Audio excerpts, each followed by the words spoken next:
කොහොමද ඉතින් ඔයාලට? ඉතින් අදත් ඔන්න මම අලුත් වීඩියෝ එකක් අරගෙන ආවා. වීඩියෝ එකට යන්න කලින් කියන්නම් ඔයගොල්ලෝ තාමත් මම subscribe කරලා නැත්නම් subscribe කරලාම වීඩියෝ එක බලන්න. ඉතින් අද මම ගෙනාවේ ඔයගොල්ලන්ට cooking වීඩියෝ එකක් නේ. අද ඉතින් දවස මමත් එක්ක තියෙන්නේ උයන්න තමයි. ඉස්සෙල්ලාම ඉතින් උදේම නැගිටින්න පැනේද ගෑල් ළමෙක් වුණාම වීඩියෝට කිව්වේ හරිද? ඉතින් ඉස්සෙල්ලාම බත් එක තවම තියාගන්න හදන්නේ. මොකද කෝකටත් කලින් ඒක තියාගන්න එක ලේසි. එතකොට උයන්න උනත් ඉතින් ලේසිනේ. මොකද අපි මාළු වර්ග උයලා ඉවර වෙනකොට බත් එක ඉදිලානේ. ඒකෙන් ඉතින් ඉස්සෙල්ලාම මම බත් එක තියාගන්න තමයි හදන්නේ.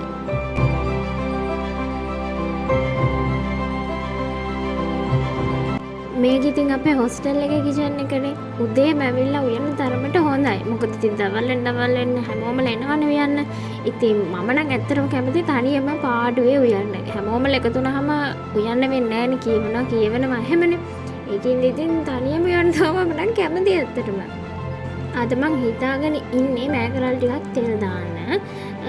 ඒකට මේ ඉස්සෙල්ලා මෑකරල් ටික කඩා ගන්න එපා.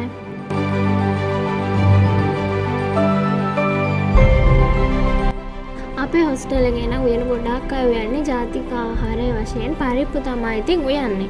පරිප්පු, සෝයා, සොසේජස්, බිත්තර ඔය ටික තමයි මාරුවට හැමදාම මම නඳගලා තියෙන්නේ උයනවා.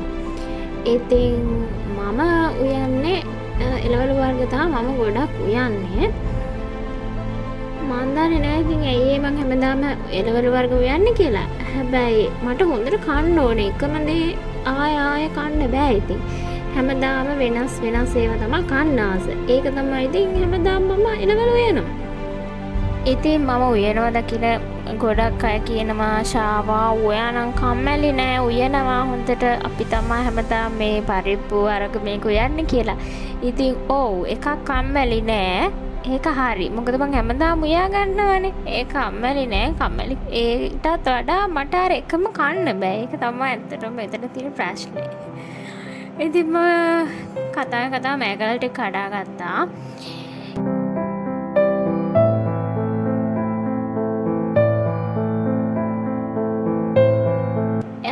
ලුණු ටිකත් කපාගෙන කරපිංචා ටිකත් චූරියට කපා ගන්න මම කරපිංචාත්. මොකද එතකොට ඒක කැවෙනවා.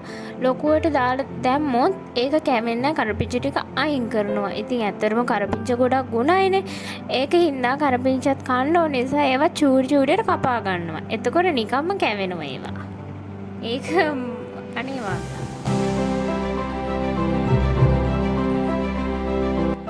මෑකරල් එක ලිපේ තියාගන්න ඉස්සෙල්ලාම තෙල් ටිකකුත් දාලා මං කියන්නේ මම තෙල්නේ දාගන්නවා කීවේ. තෙල් ටිකක් දාලා ඒකට ලුණු කරපිංචා ටික දාගන්නවා. ඉතින් තාම බිත්තරයක් ලිපේ තියලා තියෙන්නේ. ඒක තැම්බෙන ගමන් තමයි තියෙන්නේ. තව පොඩ්ඩකින් මේක තියන්න ඕනේ. මොකද නැත්තම් ඕක වාගෙන තැම්බෙන්නේ. එතකන් මම මෑකරල් එකට ඕනේ 3-5 වර්ග අරගෙන ටික දාගන්න ඉස්සෙල්ලාම.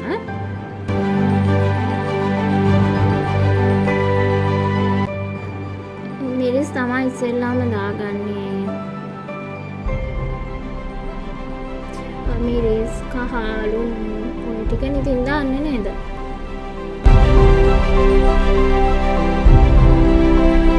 තුන පහ ටික දාන ගමන් මම ඔයාලට පොඩි කතාවක් කියන්නම්කෝ.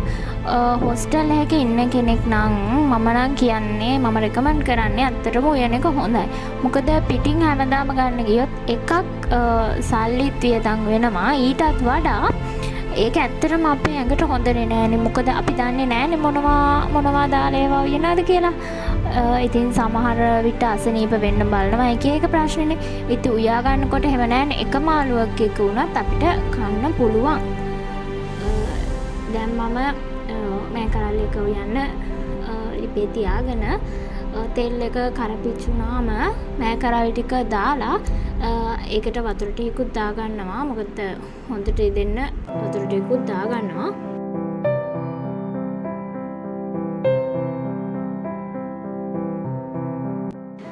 මම ඊළඟට උයන්න හදන එකට ඕනේ දේවල් තමයි ලෑස්ති කරගන්න හදන්නේ මාළු එක ඉදෙනකන්. ඉතින් මම ඒකටත් ලුණු ටිකකුත් කපා ගන්නවා. එතකොට දෙහිත් කපා ගන්නවා. හිතා ගන්න පුළුවන් කොහොමත් හදන්නේ සම්බෝලයක් කියලා එතකොට නේද?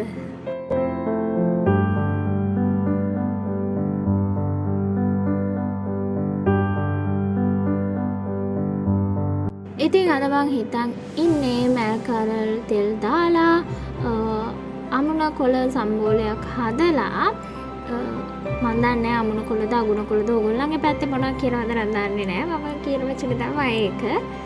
විතර තම්බලා බත් කන්න තමයි හිතන් ඉන්නේ. මමත් දවස් වෙනවා කියලා හිතාගත්තේ ඒක. මට හිතුණා එතන මැචින් කියලා. මම ඇත්තටම මොනවා කපන්නත් පාවිච්චි කරන්නේ මේ පිහිය. එකක් මට මේ පිහිය විතරයි තියෙන්නේ. අනිත් එක තමයි මට දැන් මේක තමයි හොඳටම හුරු වෙලා තියෙන්නේ. දැන් වෙන පිහියක් අරගෙන කපන්න ගත්තොත් අතත් කපාගෙන එහෙම ප්‍රශ්න ගොඩයි. ඒකින්ද මම මේ පිහියෙන් පාවිච්චි කරනවා. අමාරුම වැඩේ තමයි දැන් මම මේ කරන්නේ. ඒ තමයි පලා කපන එක. පලා කපන්න පුළුවන්. හීන් වලට කපන එක තමයි ටිකක් අමාරු. කැත්තෙන් නිකන් කැත්තෙන් නම් ඇත්තටම මට කපන්න බෑ. ඔහොම පිහියකින් කැපුවොත් තමයි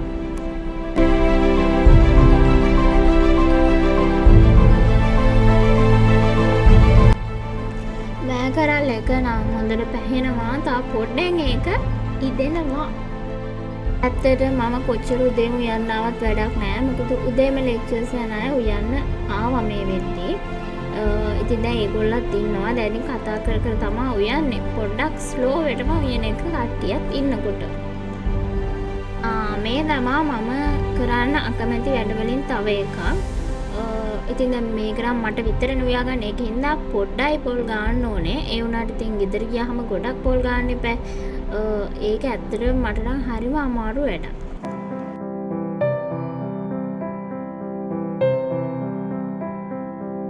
මට හොස්ටල් එකේ ඉඳි නම් ඇත්තටම ගොටු කොළ කංකුම් ඔය වගේ පළවල් ගන්නාම අමුණ කොළ නම් හොයා ගන්නම බෑ. ඇත්තට මේ පැත්තේ කඩේකවත් අමුණ කොළ නම් නෑ විකුණන්න. මම ඉතින් ඔය ගෙදර ගිහිල්ලා එනකොට තමයි ඕවා උස්සන් ආවේ. මොකද මං කීවත් වගේ මට කන්න ඕනේ එක එක විදිහේ ඒවා. මං කන පළත් හරි සීමිතයිනේ. ඒකින්ද ඉතින් ගෙදරින්ම ගෙනාවා. කතාවෙන් කතාව බත් එකත් ඉදුණා. අමුණ කොළ සම්බෝලය හදාගන්න මම මොනවාද ලුණු පොල් එතකොට දෙහි මිරිකගෙන ලුණු දාගෙන මේකට අමුණ කොළ ටිකක් දාලා සම්බෝලය හදාගන්න තමයි දැන් මම ලෑස්ති වෙන්නේ අතරම. මෙතන හතර වටෙන්ම පේන්නේ කට්ටිය උයා ගන්න ඒවා. ඔය නම් පේන්නේ මම උයා ගන්න ටික. හතර වටෙන්ම ඇත්තටම පේන්න තියෙන ඒවා. ඒවා ටික ගණන් ගන්න එපා. මොකද ඉතින් මම විතරක් නෙවෙයිනේ. හැමෝම උයනවනේ.